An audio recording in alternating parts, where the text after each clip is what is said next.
Hello, this is Susan Marie, and welcome to The Human Condition, a conversation with you based upon everyday observations that all of us experience made simple. You can catch these on iTunes, SoundCloud, YouTube, and by subscribing to my newsletter on my website, suemarie.info. Today I wish to talk with you about art appreciation and briefly focusing on art history, including periods, movements, and genres. But my purpose for this discussion is for us to both better understand and appreciate art. I have a funny story about a famous local art gallery in Jackson Pollack. I don't recall which painting was on display, but I was with a few kids, one of them my own.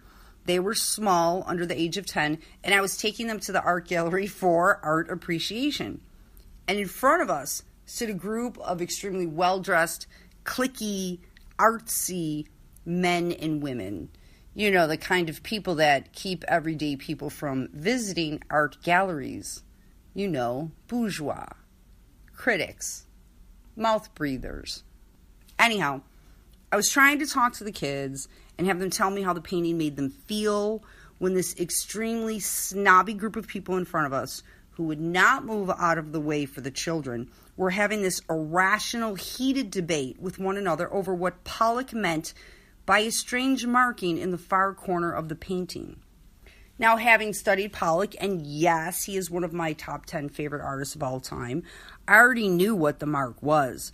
However, this group of people stood there debating on what this mark did and did not mean for about 5 to 8 minutes.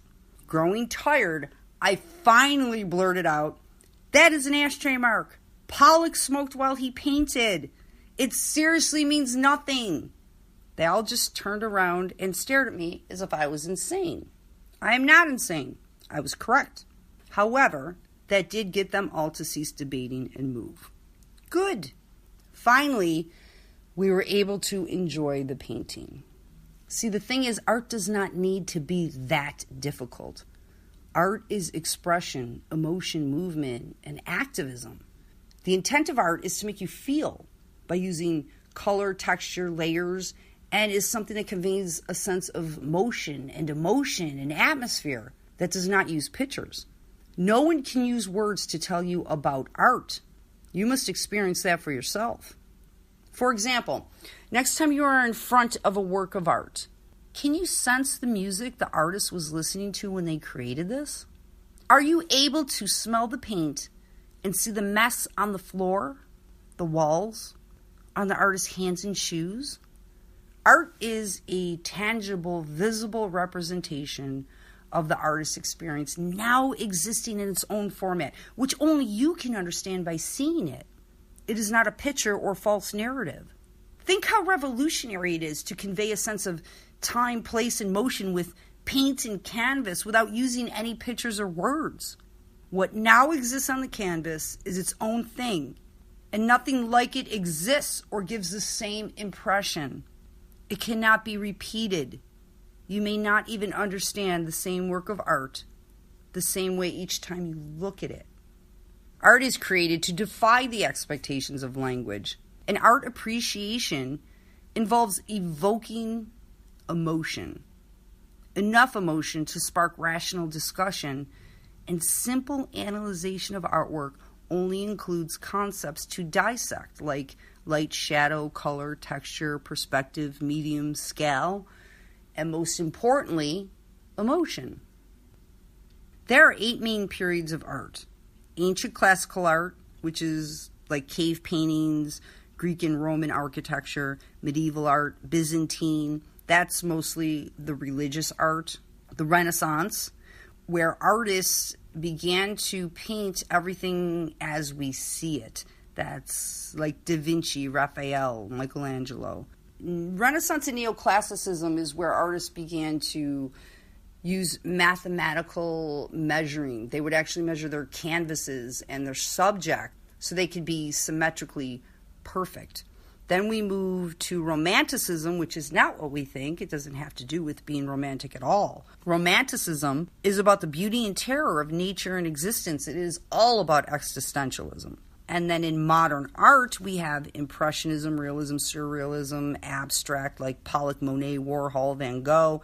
And then to contemporary art, which is body art, performance art, art installations, cyber art, biological art, graffiti, and street art, which most artists are today. And within each period are numerous sub-periods and movements like Indigenous, Egyptian, Hindu, Islamic, African, and Asian art.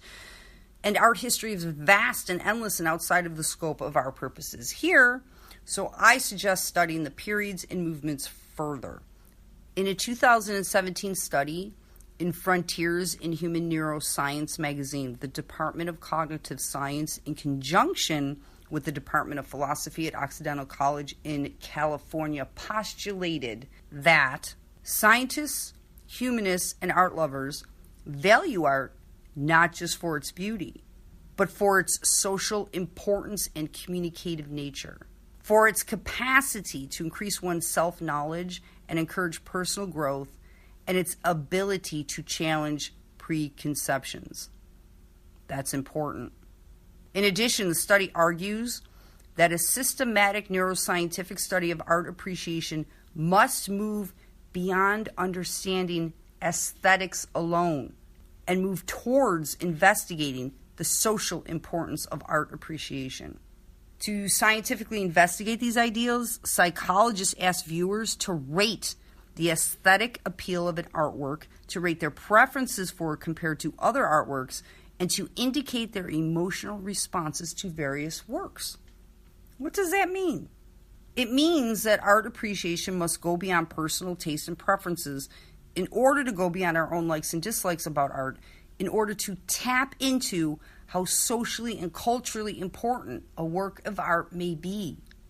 I took an interactive personality test called the Artistic Preferences Scale 1.2 that was developed to measure individual differences in what people enjoy about visual art. It measures the style and content of artwork and has about 30 pairs of paintings.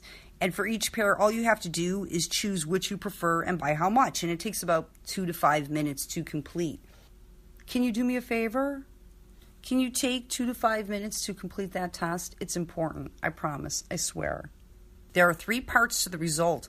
And this is hysterical because my score is 100% accurate. And while you take it, don't even think. Just react emotionally to what you see, what your preferences are, what you like and dislike. Mine made me laugh because it showed strong preference for linear works where the artist depicts clear shapes bounded by lines and attempts to achieve photorealism, which is the Renaissance, which I adore. And it also showed that there's a strong indication that I prefer abstract works, and that's Pollack right there. And I have a moderate preference for masculine works. And what masculine works means is art that depicts machines, ships, architecture, as opposed to subjects that are stereotypically associated with females, like women in dresses and women sewing and cooking. Why do I want you to take this test? To examine your own preconceptions about art and move past them. And I'll tell you why this is important. Recently, my son and I, he's an artist and art student, stood in front of a painting he adored, and I immediately disliked it. He was shocked at my attitude because I typically do not critique art. I appreciate it. But I felt nothing from the painting. I did not think it was anything I would hang on my wall, and I wondered why this was considered art. I was becoming angry discussing this piece. My son began to present his views on the texture, the medium used, what the artist was conveying through color and movement, and I listened. And we debated.